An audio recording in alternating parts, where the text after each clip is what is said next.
Okay, so in this video we're going to discuss the bulls and cows problem from Lintcode. First, let's go through the problem statement. Let me just open this. Okay. So here we go. You are playing the following bulls and cows game with your friend. You write down a number and ask your friend. Oops, the code is showing. I want to show this code just later. Let me reset the code template so that we don't spoil the solution. Okay, so where was I? You are playing the following bulls and cows game with your friend. You write down a number and ask your friend to guess what the number is. Each time your friend makes a guess, you provide a hint that indicates how many digits in said guess match your secret number exactly in both digit and position, called bulls, and how many digits match the secret number but locate in the wrong position, called cows. Your friend will use successive guesses and hints to eventually derive the secret number. Write a function to return a hint according to the secret number and friend's guess. Use A to indicate the bulls and B to indicate the cows. Please note that both secret number and friend's guess may contain duplicate digits. You may assume that the secret number and your friend's guess only contain digits and their lengths are always equal. And then here we have two examples, so example 1 and example 2. Okay, alright, I have gone through this already. Okay, so what we have is basically this. A bull happens when the position and the value match. So in algorithmic terms, when we have guess at position I is equal to secret at position I. As for the cow, it happens when the element from guess is present in secret, but not exactly at the same position I. So counting the bulls is easy. We can just do a first pass in the two strings and increment the counter whenever we have a match. For the cows, however, there will be some caveats. So first of all, if we have already counted a certain index I as a bull in the first pass, we don't want to double count it. So for the second pass, we want something like this. If the current index that I'm considering evaluating is not in the indexes that I have already used for the bulls in my first pass, I want to evaluate if this index could be a cow. Also, if the element is not even present in the secret string, that's end of story, it's not a cow. Now let's assume that it is present. There are still some other details. To illustrate this, think about this example. So assume that you have this secret and you have this guess, okay? We can see here that this number 8, it is present in the secret. But this number 8 is already part of this bull that we would have counted in our first pass. So even though it is present in secret technically, we can't consider it. It has already been used as a bull. So this lets us refine our logic a little bit so that it becomes, if the current index we are evaluating is not in the index that we have already evaluated for the bulls, additionally, if the position at the secret also isn't a bull, then only then we can keep going. Otherwise, we are going to just skip it, doing nothing. So, yeah, now besides being careful about digits that were already used for the bulls, we also need to ensure that the cows do match the availability of digits in the secret. The second example of the problem statement illustrates this very well. So I've pasted it in here. So this is the example. We know that we have a bool here at index I. I'm going to switch it to italics.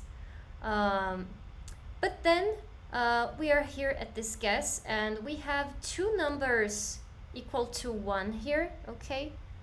But we can match only one of them with the remaining number 1 from the secret, and the other one can't be considered.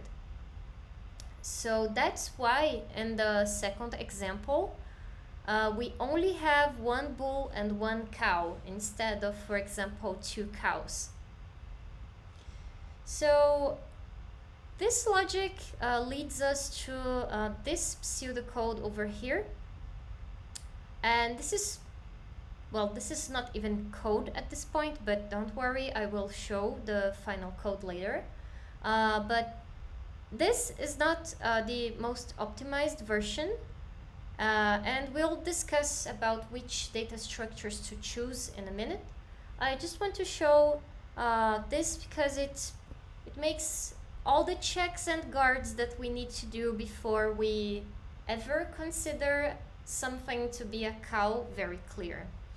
So we start with a first pass that is just for the bulls. This first pass will go through all the elements of our string. So don't forget that here n is the length of the string. Also, specifically, this problem says that the length of the secret is equals to the length of the guess. So this is why I can just say that n is the length of both of them, because it's always the same. Otherwise, I would be thinking about different variables here, one for the length of guess, another one for the length of secrets. Anyway, so if they match, we increment our bulls counter and we add this index to this list here, bulls index. This is just going to help us keep track of what we already used for the bulls. And then for the second pass, we want to do this. So we are iterating again through the string. If the current index was already used for a bull, we're going to skip. If the current element of the guess is not even present in the secret, we're going to skip. And if the guess is present at the secret at a certain position j, we are also going to do a few more things. So first, we're going to check if j was used in the bulls indexes, because if so, we can't consider it, like I explained it earlier, so we'd be skipping it. Otherwise, this means we can actually consider this. However, if we have a duplicate number, like it was mentioned in here in the second example of the problem statement, we don't want to repeat that. So what I am doing here in this pseudocode is I'm saying that I'm changing the secret string to mark it with an X. Okay? Because this way, if I have the same number moving forward, I will not be finding the old j because I have changed it to this special character. An important thing here is we can only do this because the strings are digits. Problem statement guarantees that we will only have digits. If this was not true, like this problem was not about digits and it was about any potential secret string and any potential guess string, we couldn't do this because we wouldn't be able to guarantee that X isn't present and doesn't mean something else. But for this problem, this would work. Okay, but this is just a skeleton of the algorithm. Now I'd like to pause for a moment for us to think about data structures and complexity. Actually, I mean, I want to show more visual examples of the problem just to make sure we get this very clear, because later I'm going to talk about data structures and complexity. So let me get the examples in here. Yes. So here are some things that might help us. I'm going to show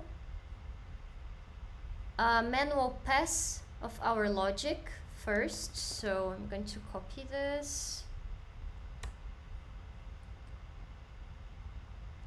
And let me move it in here. I want also to have the second example around here for me on the scratch pad. Let me delete this and this because I'm still going to use them. Okay, so I'm going to just do a manual pass so that we can review our logic in here. Okay, so what is the first thing that we do? The first pass is for the bulls only. So first pass is for the bulls. What are we going to do here?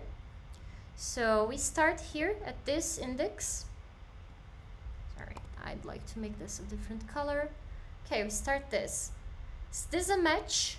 Nope. So we move here. Is this a match? Yes. This is a bull. So let's make this a bull. So we have one bull so far, and the index in which it happened, it was index 1. So, oh, it gets bigger. Make it like this. Okay.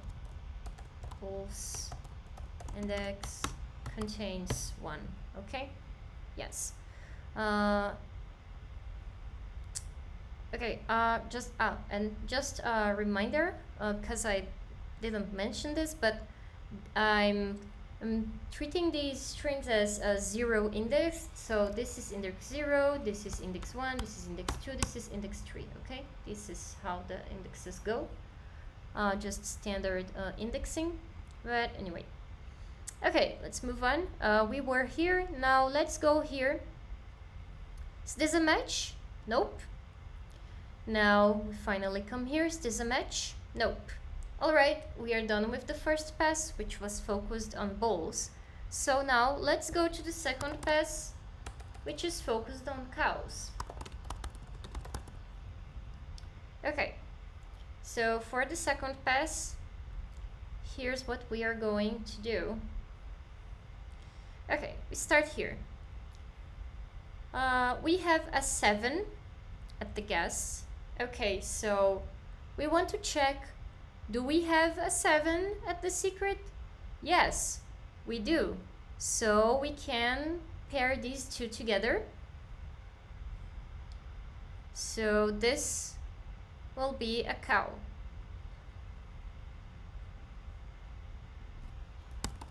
So the number of cows is 1, okay? And I'm marking it like that, but the way it would go in the pseudocode that I showed you, it would be that we'd have this. We'd turn this 7 into an X to mark it as already used. Oh, I forgot to mention this explicitly while I was going through the example, but when we are doing this pass, we also need to check, is this index one of the indexes that we have already used on the first pass?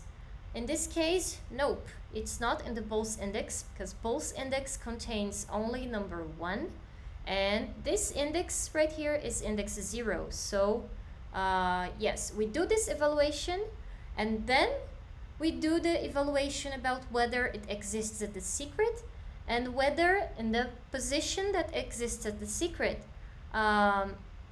this position is not something that we have already used for the bool either.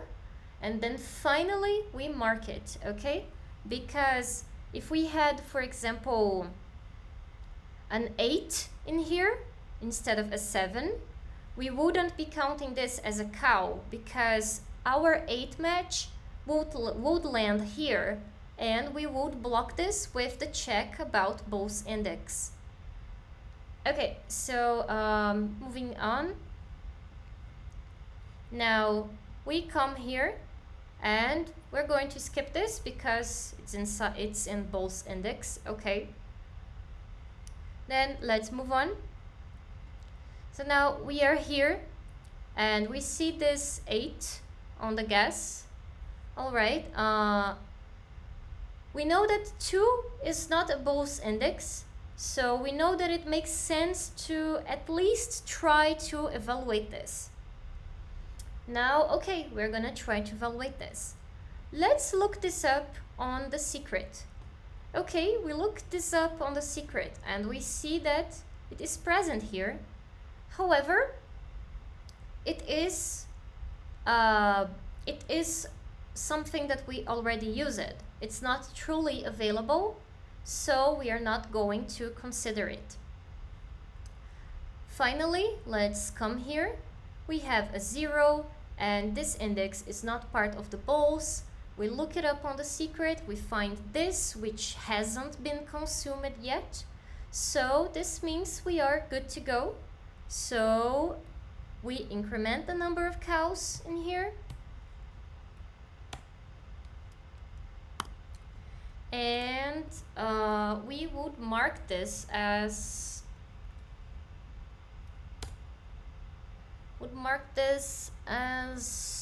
with an X here to signal that we have already used this. So yeah, this is an example in which we have 1 bull and 2 cows. Yes, okay. Which is, oh, okay, this is a modified version of the first example to illustrate the different edge cases. Okay, I remember why I took this now. Let me see, 7810. Just double check this. Yes, I changed this to illustrate the different cases, but the original example had this be 7810, so that instead you would have 3 cows. Okay. Now, as for the other example, yeah, we have this one, so I'm just gonna do this one. So we don't have a match in here, so it's not a bull. We do have a match in here, so it's a bull. We don't match, so okay, no bulls. Now let's go to the cows analysis. So here we have 0, but 0 isn't even present in the secret, so we don't care. Here we skip because it's something we already considered as the bulls.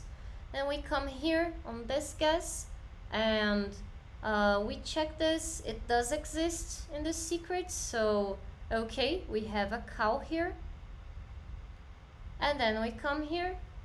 It does exist on the secret, but we have already used this, and we would have marked it with an X like I illustrated in here. So we do nothing here, and we are done. So in this example, we have 1 bull and 1 cow. Okay, now I think this is clear. So I'm gonna talk about data structure choices and implementation for this problem. So um, I said that we have this thing to keep track of what we use it for the bowls, and I also said that we could keep modifying the secret um, to mark the things that we already consumed. However, this will not be our final implementation, and I'm going to explain why. So let me go back to my notes. Okay. Here we go. All right, so I already covered this. So if we say that G is the length of guess and S is the length of secret, we can simplify this to use N because they always have the same size. So N equals G equals S equals the length of the strings. And this is an important note I'd like to make for coding interview preparation in general. In many problems, we will have strings, but it's not guaranteed that their length is always the same. In this one, the length is the same, but we could have problems in which the lengths don't match, and it's important to use separate variables for that, so that you have a clear view in the asymptotic complexity analysis, because it's a very common coding interview mistake to jump to using n, because it's we are used to calling variables n, but you need to be careful if you truly have just one variable in your problem. Okay, so here there are some things that I want to highlight. So we have our first pass algorithm here. This is going to be linear time because, well, we have to go through all the elements. There's nothing we can avoid here. This is also a constant time because it's just a comparison check. We are comparing two characters here. Also, I am assuming that indexing the string to get the element at position I is constant time. If we were talking about some other data structure in which getting element at position I is not constant time, this wouldn't be constant time. But for strings and arrays, this is constant time. Also here, incrementing a counter, constant time. Okay, here's where things start getting interesting. So I'm saying here that I'd like to add this index to a bowls index list. And this, well, first, like the naive way to do this could be, well, let's just make it a list. But we are going to use this for lookups later. Specifically in here, we are going to check if a certain index is present in our list. So the lookup in an array is O of size of the array. So in this case, it would be O of B time to look it up. And B is the number of bowls that we have. And the worst case, we could have up to n bowls. Because if the guess and the secret are exactly the same, and they are something like this, 1, 2, 3, 4, 5, 6, 7, 8, 9, 0, like, you know, you just keep repeating as much as you like. If you have this, you're gonna add all of these to your bowls index, and this could become a large array if you keep adding all these elements. If you have large n, so yeah, B is, typically it will not be equal to n, We know that the tendency is not to have many balls, right? But this is in the worst case. How large could this thing be? It could be up to n, but now I'm just saying O of b, saying that b is the number of balls. And looking up in an array is O of its size. So lookup is O of b time. And we don't want this because look, in here in the second pass, we are doing this, we're going from 0 to n minus 1. So this gives us linear time on the string size. And in here, we are going to be doing this lookup. So we would have something like this, O of n times b. And we know that b could be n in the worst case, so we could have O of n squared here. We don't want this. So we can choose this data structure for the balls index in a way that looking up is constant time. Luckily, there are hash maps and sets for this, so we can do this with either a set or a hash map. And with this, we're going to make adding to balls index constant time, and we're also going to make looking up in this constant time. So this needs to be a set or a hash map. As for the difference between set and hash map, please remember that a set doesn't let you insert repeated elements. So when I say set, I'm referring to this in Python. I'm referring to this. And you can add, for example, number 1, number 2, but if you try to add number 2 again, it doesn't let you because you already have a number 2 in your set. As for hash map, in Python, you can create it like this or with dict, and it refers to a key value store, so it's not just a set of elements. It would be something like this. So you have 1 as one of your keys, and you have a value here. For example, in this case, for the balls index, we are just tracking presence. So it could be something like this, like 1 mapped to true because the element is present, or 1 mapped to the value that was present if we want. But for this particular case, we are just checking if it belongs in the set. So we don't need a hash map for this. Using a set is better. Also, these numbers here are not going to be repeated because we're talking about the numbers from 0 to n minus 1. We visit each of them exactly once. So we don't need to support repeated elements in here. That's why a set is okay for this. Because if, let's say, if I realize that there is a ball at position 3, I will add it to the set, and I will never see a ball again at position 3. Having 3 present in this data structure is already enough. So this will be a set. Okay, moving on. Now let's come here to the second pass. We already see this. We're going through the elements. This is linear time. There is nothing we can do about this, unfortunately.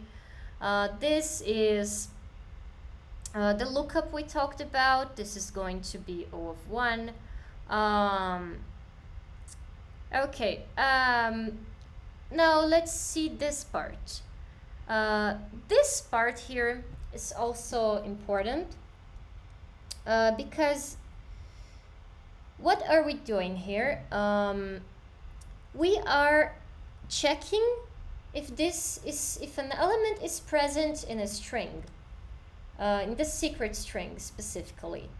And well, looking up on a string is O of size of the string, so in this case it's O of n. Finding where that element is in the string could be O of n in here, and since we already have O of n in here, this could make our algorithm O of n squared.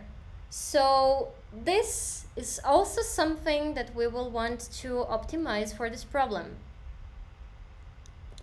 So, okay, how are we going to do that?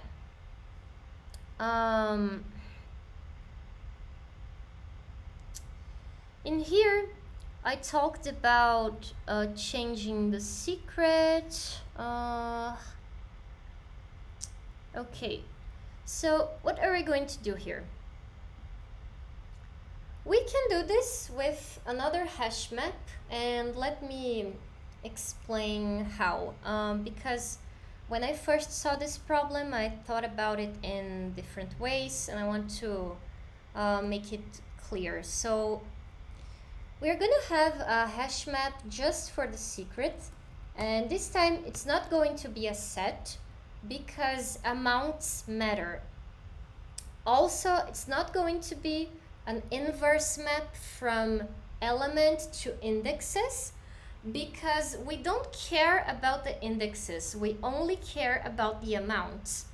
Additionally, if we had a map with the indexes and we kept looking those up, we'd be like accessing a certain key of the hash map only then to check the indexes in there. We don't need that. Amounts are going to be enough. So what we're going to build is a counter of how many times a certain string appears in the secret, but we are not going to consider the bows, okay? But anyway, if we use a hash map for this, we are also going to make this lookup O of 1, and instead of marking on the secret in place, we can just decrease the counter. And this will work in the same way. Also, another thing about this is that I put here to change in place, but if we implement this in Python, Python strings can't be directly modified. We'd have to create a copy of the string in a list. And creating the copy for secret would be O of n time, O of n space. And so far, our solution, I think it's not consuming O of n space, but this would definitely make it consume O of n space. So it's good if we don't have to do this as well. So we can solve both of these issues, the issue about having to copy the string into a list and the issue of looking up inside the secret string with better time complexity if we switch to a hash map with the amounts of each digit. Okay, I already covered this about the differences between set and hash map. All right. Okay, I think it's time to show the code. But before that, let me just see if there are any other useful diagrams in here that I might want to show about this problem. Nope, this was already covered. This is from my previous attempt at recording this video. Examples, okay.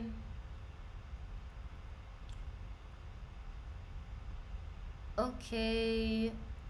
This one is nice actually. It's a list of the main topics of this problem. So you need to know how to look up efficiently in the secret. You need to know how to keep track of what was already considered when using the bows. And for repetitions, you have to make sure you're not using things twice. You need to make sure to consider the availability of the digits. Yes. Here are more notes about things. I didn't do space complexity analysis, but well, I'm going to show the code and do the final analysis in there. Okay, so I had hidden this to avoid spoilers. Let me put the code back here again, and let's go through this line by line to understand what's going on. Okay, so I'm gonna zoom in to make this bigger. All right. So like we discussed on the first pass, we're going to count the balls. And in here, we have n taking the length of the secret. Again, because secret and guess have the same length, this doesn't matter. This could be and guess. But if you had a problem with different strings, you'd have to think about this. Then we initialize the balls counter. Here we initialize the set to keep track of what we have already used for the balls. This is our iteration, which I said is O of n time. This is our check. Checks are constant time. This also constant time, it's just incrementing a counter. And this is adding to the set. Adding to the set is also constant time. As for the space occupied by this set, as we discussed, would be O of b.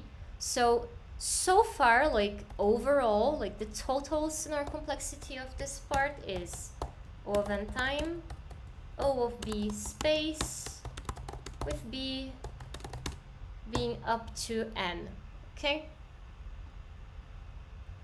Up to n, but typically small. Okay, now let's build the hash map for looking up the secret in a smarter way. So how will this be? We start with it empty, we iterate, so we are iterating over n, so this is going to be linear time. Okay, then we are checking if it's not in the balls, that's O of 1. Now we are going to check if we already have it in our map. If we do, we are going to just increment the counter. If not, we are just going to add it and put 1 in it because it's the first time we are seeing this. And all of this is constant time because this is constant time, this is constant time, this is also constant time. Now, as for the space, how much space are we taking with this secret lookup? This is actually going to be constant space because our strings are digits. So in the worst case, we are gonna have a map that has each digit together with their counts. And their counts are integers. So we're gonna have at most 10 keys in here, 1 for each digit and the corresponding integer with the counts. So this is a constant space. Yeah, it's constant space because I'm considering just the keys and the respective value. Yes, it's constant space. The first time I saw this problem, not the first time I saw this problem, but in a previous attempt at explaining this problem, I said this would be O of n, but then I realized this wasn't true because this actually, you're building a map with the frequency of elements of a string. The space that you consume is O of z, and I'm gonna say that z is the number of unique symbols of the string, right? It's just that in this case, the unique symbols happen to be the digits. But if we were talking about some other problem that allows for more strings, you could, or more symbols, you would have more possibilities here. Okay. All right. So that said, let's move on to the second pass. So we're still at constant space here. We're still at O of n here in terms of time. So Regarding what we already accounted here, we had put this as O of n time O of b space. So yeah, these terms still dominate the analysis, because when we do asymptotic complexity analysis, we drop the non-dominant terms. Like, for example, if you have an algorithm that was O of n squared, and then you have another step in there that is O of n, you're just gonna ignore this, because O of n squared it dominates. But you can learn more about this big O notation and how to use it in some academic books or in Cracking the Coding interview. It provides a good summary of this that is not as heavily formal as other academic resources. Anyway, moving on. Okay, we're here. Second pass for the cows. Initialize the counter. Okay, this is constant time, constant space. Iterating, constant space, and time is linear. All right. Looking up, constant time. This is constant time because we are just looking up on the hash map we have just built. And additionally, we're gonna check the amount, the availability of the digit that we are trying to use as a cow. So this is why we have this condition over here, because if we have it with 0, or like if this was set to 0, because we didn't remove the keys from the hash map when we used all the elements, this means we don't actually have it. So this check here prevents us from counting wrong. So we increment our cows counter and we decrement this, because this is the availability tracker. And finally, once we have the two counters correctly computed, we just do this, which is just to format per the requirement of the problem, because it requires you to output this with this format here, where you put the number of bulls and then a letter A, then the number of cows and the letter B. So this is the final solution for the problem. In here we didn't have any new space additions or any new time changes in here. So overall this solution is linear time, linear space, less than linear in practice if we consider that we have a small amount of bulls. So yeah, I guess this is it. Let me see if I remember anything else that could be relevant about this problem. Let me check my other notes. Nah, this is it. Well, anyway, I hope this was helpful. Bye.